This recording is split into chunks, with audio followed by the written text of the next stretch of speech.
नमस्कार, मैं डॉक्टर सीमंतनी पालावत। आज के हमारे वीडियो में हम चर्चा करेंगे हिंदी साहित्य के प्रथम कवि के विषय में। तो हिंदी साहित्य के प्रथम कवि के विषय में विद्वानों के विभिन्न मत रहे हैं। यहाँ हम उन सभी मतों का विश्लेषण करेंगे। शिव सिंह सेंगर ने पुष्य या पुंग को हिंदी का प्रथम कवि बताया। डॉक्टर राम कुमार वर्मा ने स्वयंभू को हिंदी का प्रथम कवि बताया। राहुल सांकृत्यायन और डॉक्टर नगेंद्र ने सरहपात को हिंदी का प्रथम कवि बताया।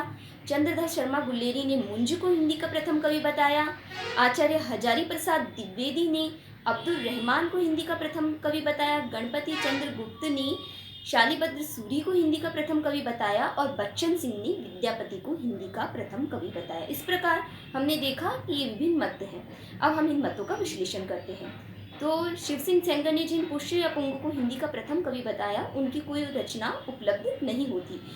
इनकी किसी रचना के विषय में स्वयं शिव सिंह सेंगर ने भी नहीं बताया।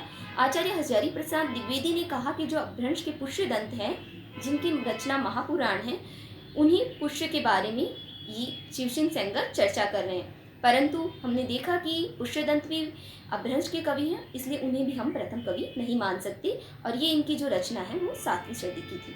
अब सातवीं ही सदी के स्वयंभू को डॉक्टर राम कुमार वर्मा ने प्रथम कवि बताया, पर स्वयंभू के विषय में भी हम जानते हैं ये अपभ्रंश के कवि हैं, इसलिए इन्हें भी हम हिंदी का प्रथम कवि नहीं मान सकते।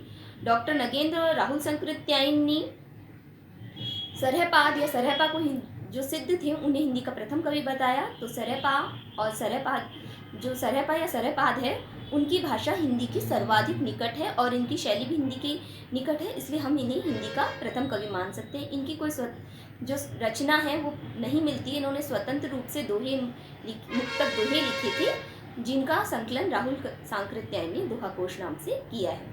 अब हम आते हैं चंद्रधर शर्मा गुल्लेरी के मत की ओर, जिन्होंने 10वीं सदी के मुंज को हिंदी का प्रथम कवि बताया। लेकिन मुंज की जो रचनाएं हैं वो भी स्वतंत्र रूप से नहीं मिलती हैं। इनका संकलन प्रबंध चिंतामणि में किया गया है और मुंज की जो भाषा शैली है वो भी अपभ्रंश के निकट है, इसलिए इन्हें भी हम हिंदी का प्रथम कवि नहीं मान सकते। आचार्य हजारी प्रसाद द्विवेदी ने अब्दुल रहमान को हिंदी का प्रथम कवि माना, जो कि 12वीं सदी के हैं, लेकिन इनकी भी भाषा और शैली अपभ्रंश के निकट है और इनके जो संदेश राशक है वो अपभ्रंश में रचा गया, इसलिए इन्हें भी हम हिंदी का प्रथम कवि नहीं मान सकते। शालीभद्र सूरी को गणपति चंद्रगुप्त ने हिंदी का प्रथम कवि माना, जो कि 12वीं सदी के हैं, लेकिन ये जैन कवि हैं 12वीं सदी के, लेकिन इनकी भी भाषा है वो अपभ्रंश के निकट है, इसलिए इन्हें भी हम हिंदी का प्रथम कवि नहीं मान सकते।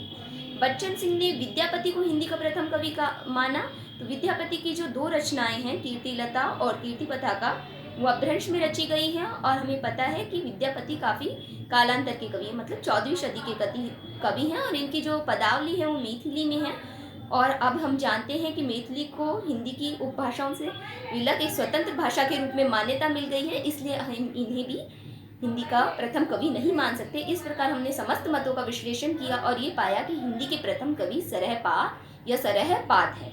अब खड़ी बोली हिंदी के प्रथम जो कवि हैं हमारे, वो हम बताएंगे अमीर खुसरो को। तो आज की वीडियो में हमने हिंदी के प्रथम कवियों के बारे में जानकारी प्राप्त की।